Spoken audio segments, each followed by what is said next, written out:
কলকাতা থেকে ফ্লাইটটা take off হওয়ার half an hour পর আমাদেরকে লাঞ্চ দিল, আর তারপরে 2.5 আওয়ার পরে দিল্লিতে ল্যান্ড করলো।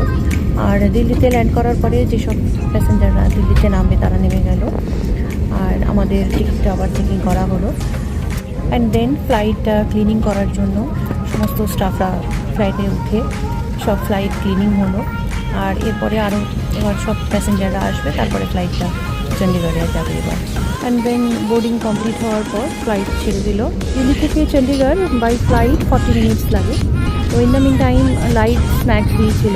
আর এবারে চণ্ডীগড়ে ল্যান্ড করে ব্যাগেজ কালেক্ট করে আমি এবার ওয়েট করছি আমার মেয়ের জন্য। মেয়ে আসছে বম্বে থেকে। এয়ারপোর্টের ভেতরেই আমি বসে আছি। চণ্ডীগড় এয়ারপোর্টের ভেতরে কোনো ফুড স্টল নেই, এরকম ছোটো ছোটো ট্রলি করেই এয়ারপোর্টের ভেতরে খাবার বিক্রি হয়। আর এই যে আমার কন্যা আসছে, ওদিকে মেয়েও এসে গেছে আর ওর বাবাও এসে গেছে, গেটের বাইরে ওয়েট করছে। এই যে ওর বাবাও এসে গেছে।